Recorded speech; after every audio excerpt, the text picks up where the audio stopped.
Je sais qu'en tant que médecin, je dois dire qu'il ne faut pas boire, mais je vais dire aussi ce qu'il faut faire si on a bu. Attends, je vais expliquer pourquoi. Tu vas voir. Bonjour tout le monde et bienvenue dans cette nouvelle vidéo, bienvenue sur notre chaîne Charles.co. Aujourd'hui, je vais vous donner 10 conseils à appliquer le lendemain d'une cuite, quand on a la gueule de bois, quand on a picolé. Bref, vous pouvez l'appeler comme vous voulez.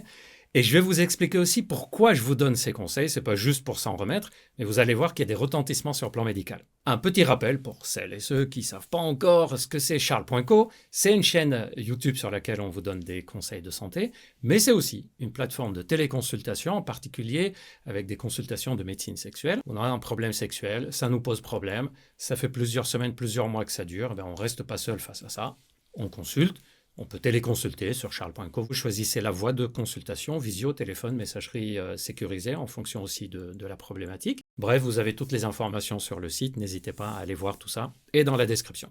Quand j'ai décidé de faire une vidéo sur 10 conseils donnés par un médecin à appliquer le lendemain d'une cuite, on m'a dit « Oui, mais toi, en tant que médecin, tu devrais surtout dire qu'il ne faut pas boire. » Et je suis d'accord. La meilleure façon de ne pas avoir une cuite et de ne pas avoir une gueule de bois, c'est de ne pas picoler, de ne pas boire d'alcool.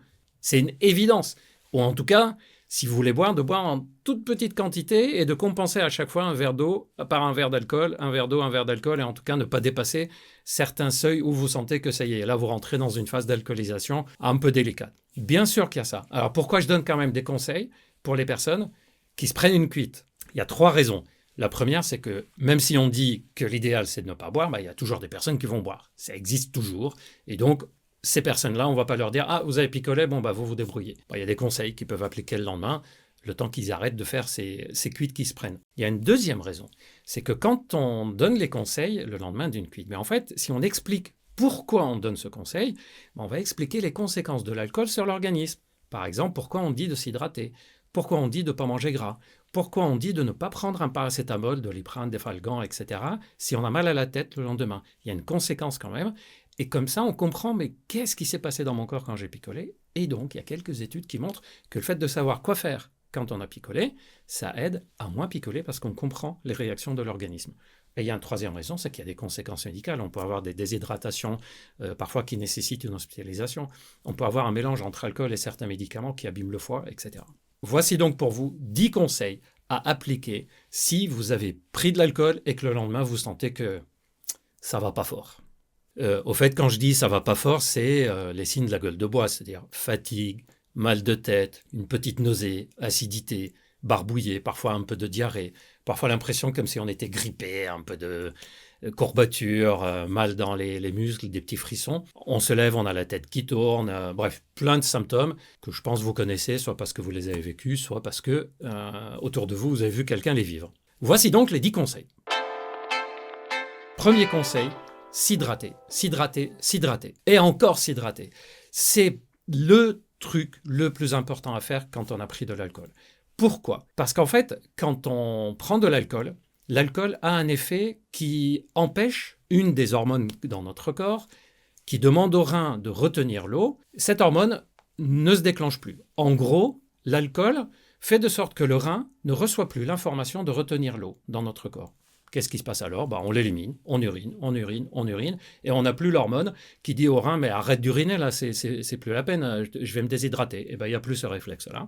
Et donc l'alcool favorise le fait de se déshydrater. Et c'est cette déshydratation qui peut donner sensation de tête lourde, sensation de fatigue, la petite nausée aussi, ça peut venir de là. Le fait que quand on se lève, on dit « Ouh, j'ai la tête qui tourne, j'ai l'impression que je vais tomber », tout ça, ce sont des signes aussi de déshydratation. Donc on s'hydrate, ça veut dire quoi? Ça veut dire qu'on boit 2 à 3 fois plus d'eau que d'habitude le lendemain ou dans les heures qui suivent une alcoolisation. Et si possible, alterner de l'eau gazeuse, naturellement gazeuse, et de l'eau plate ou que de l'eau gazeuse. Bref, vous hydratez. Pourquoi l'eau gazeuse? Parce qu'elle contient des oligo-éléments, et on va revenir dessus. Ça contient un peu plus de magnésium parfois, ça contient un peu plus de chlorure de sodium, chlorure de potassium, qui sont éliminés aussi dans les urines quand on a pris de l'alcool.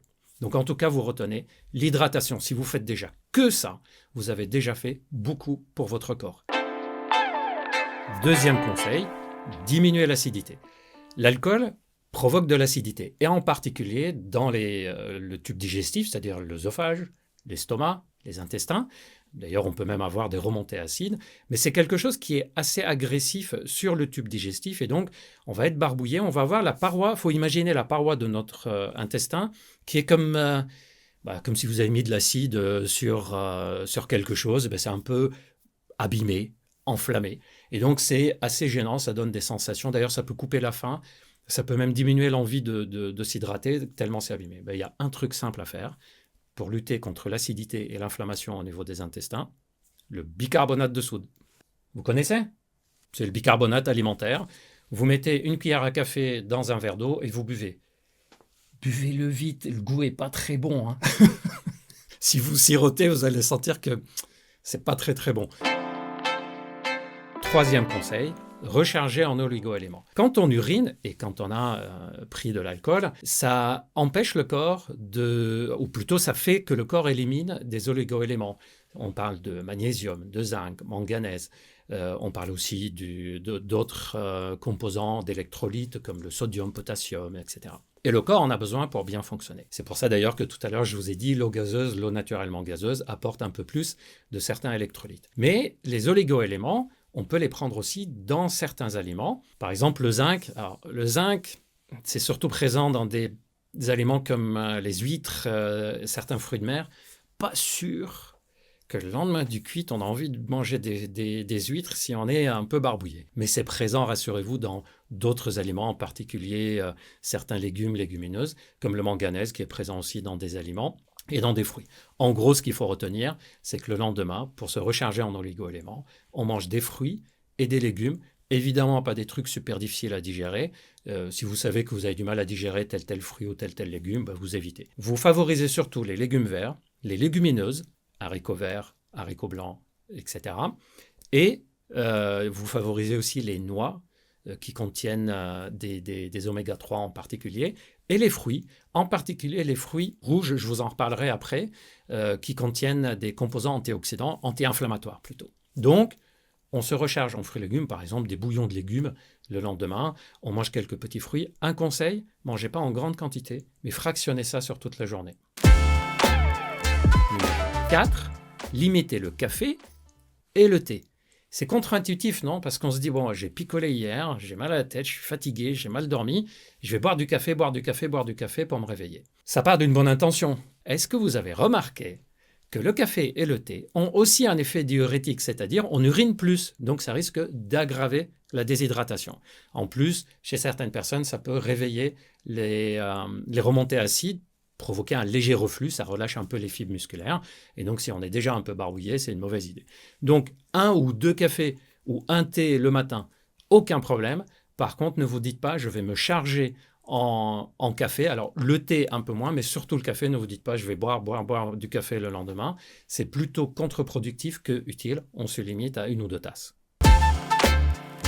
5e conseil, les aliments anti-inflammation. Si ce sujet vous intéresse sur les aliments anti-inflammatoires, je vous ai préparé une vidéo en duo avec Hervé Cuisine, cuisinier très connu, qui nous a préparé des recettes. Je lui ai donné des listes d'aliments qui ont un effet anti-inflammatoire. Il nous a fait des belles recettes avec ça. Cette vidéo est sur la chaîne. Pourquoi je parle d'anti-inflammatoire ? Parce qu'en fait, l'alcool peut provoquer une inflammation dans notre corps.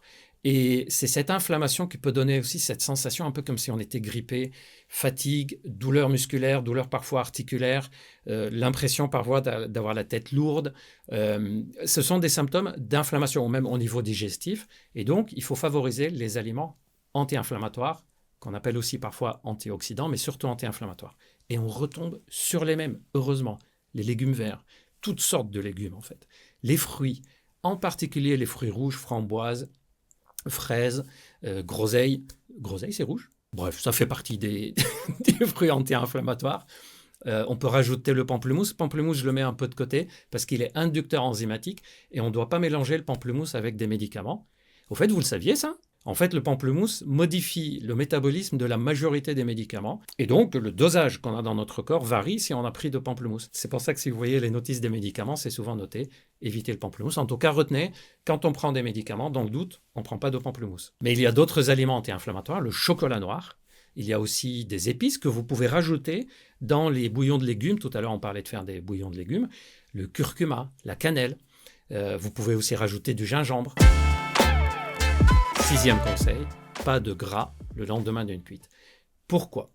Quand on a pris de l'alcool, notre foie va éliminer cet alcool. Il va travailler pour l'éliminer et ça le fatigue. En fait, il est chargé d'un produit de dégradation de l'alcool, l'acétaldéhyde. J'ai toujours du mal à le prononcer, mais bon, peu importe. Et ce produit-là va charger le foie le temps que le foie l'élimine. Et ensuite, il va le transformer en autre chose. Pendant ce temps-là, le foie fatigue. Or, si on mange quelque chose de gras le lendemain d'une consommation d'alcool aiguë, on va demander au foie de travailler encore plus. Et c'est là où on va aggraver les symptômes de la cuite, parce qu'on va avoir encore plus cette sensation de nausée, du mal à digérer, fatigue, ralenti. Donc, on évite de manger des choses grasses. On reste sur ce que j'ai dit tout à l'heure, les légumes, légumineuses, les soupes de légumes, les fruits, et on se contente de ça. On peut rajouter des protéines en mangeant des œufs, par exemple, sans le jaune d'œuf. Cette fois-ci, c'est rare que je vous dise de ne pas manger le jaune d'œuf. D'ailleurs, je vous ai fait une vidéo sur comment prendre du muscle dans laquelle je parle des œufs et dans laquelle je parle de l'intérêt de manger des jaunes d'œufs et en quelle quantité. Vous pouvez aller voir cette vidéo sur la prise de muscle. En tout cas, le lendemain d'une consommation d'alcool, on mange des œufs parce que c'est une source de protéines très intéressante, très importante, même si on a aussi des protéines dans les légumineuses, mais on ne mange pas le jaune d'œuf, je parle uniquement des lendemains de cuite, pour ne pas surcharger le foie et lui demander de travailler encore plus à cause du gras. 7e conseil, pas de produits de détox industriels. Vous savez, toutes ces boîtes qui sont vendues ou des flacons, buvez ça, ça va nettoyer votre corps, etc. Regardez bien et vous verrez que ça contient souvent des produits chimiques, puisqu'ils sont fabriqués et stabilisés, il faut du chimique. Or, je viens de vous dire que le foie, lui, est déjà fatigué parce qu'il est en train d'essayer d'éliminer le plus possible l'alcool. Si on lui rajoute des produits chimiques et que le foie et les reins doivent travailler encore plus, on va fatiguer, on risque donc d'avoir des problématiques au niveau du foie et en plus on va retarder même le fait d'aller mieux. Donc si vous avez envie de faire des trucs qu'on appelle détox, ce que je viens de vous dire, les fruits, légumes, si vous avez envie de faire un smoothie de fruits, un bouillon de légumes, vous le faites maison, vous ne prenez pas des trucs que vous avez achetés et encore moins dans des bouteilles en plastique qui, elles, vont à la longue, en fait, si le produit est présent depuis longtemps dans le plastique, peuvent transmettre certains micro-éléments présents dans le plastique. Donc, pas de produits de détox industriels. Si vous avez envie de faire quelque chose qui s'appelle détox, c'est juste des jus de légumes, jus de fruits avec des épices, comme je vous ai expliqué tout à l'heure, et vous le faites maison. Conseil numéro 8, se reposer, dormir. Est-ce que vous avez déjà remarqué, soit sur vous-même, soit sur quelqu'un qui a pris une bonne cuite, que le sommeil, même si la personne dort profondément, c'est pas un bon sommeil. En fait, l'alcool peut nous donner l'impression que on a envie de dormir, d'ailleurs on peut s'écrouler même sous l'effet de l'alcool, mais le sommeil n'est pas bon, il n'est pas réparateur parce que l'alcool empêche les cycles naturels du sommeil, et en particulier les sommeils profonds, paradoxaux, donc réparateurs. Ce qui fait que même si on a dormi d'un trait pendant des heures, en fait on n'a pas bien dormi et on est fatigué. Donc on se repose, même si on dit mais j'ai quand même dormi 8 heures ou 12 heures sous l'effet de l'alcool, en fait on n'a pas bien dormi et on ne fait pas les malins et on se repose le lendemain d'une cuite. Notre cerveau a besoin de re-rentrer, on refait une sieste courte, on se couche tôt le lendemain. En tout cas, on ne prive pas notre sommeil, on ne prive pas notre corps de sommeil. Conseil numéro 9. Pas d'aspirine, évitez le paracétamol. Un des effets de la gueule de bois, de la cuite, c'est qu'on peut avoir mal à la tête et, comme je disais tout à l'heure, une sensation de fatigue, de courbature, de douleur. On n'est pas bien. Et le réflexe, c'est de prendre quelque chose pour calmer ça. Par exemple, on peut prendre un aspirine. Il ne faut pas le faire parce qu'on a déjà l'alcool qui a donné une acidité au niveau de l'estomac, qui a déjà donné aussi une acidité au niveau des intestins, et on rajoute par-dessus l'aspirine qui est connue pour être agressif parfois sur l'estomac, en particulier si on a une fragilité là-dessus. Donc on ne prend pas l'aspirine. Pourquoi je dis aussi de limiter le paracétamol alors que le paracétamol n'agresse pas les intestins? Parce que souvenez-vous, le paracétamol à dose élevée, c'est hépatotoxique. Par exemple, si vous prenez une dose plus élevée qu'habituellement de paracétamol, ou en tout cas que ce qui est prescrit, on peut abîmer le foie. Comme on dit en médecine, on peut même flinguer le foie avec du paracétamol si on le prend en excès. C'est pour ça que si vous avez des douleurs, on ne prend pas pour autant toutes les 2-3 heures un Dafalgan, Doliprane, paracétamol, n'importe quelle marque. On ne prend pas ça parce que il faut attendre 6 à 8 heures entre deux prises, sinon le foie va se charger et il peut s'abîmer.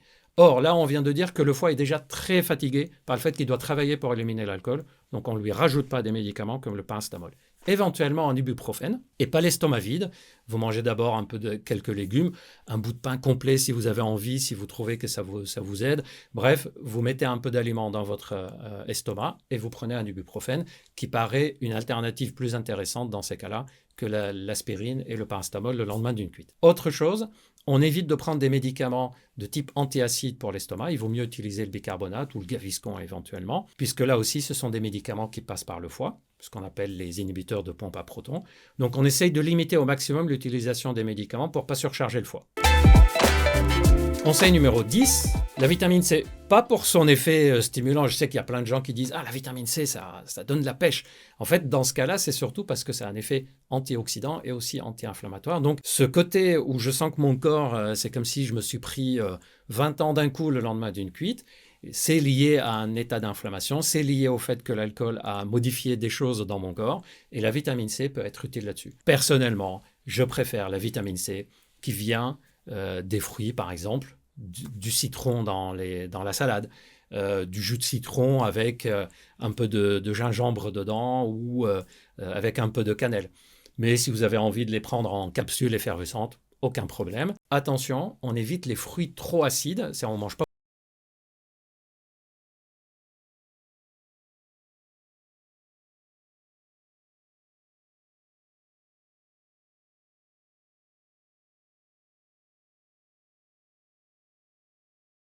Vous savez que ça ne sert pas à nettoyer les toilettes.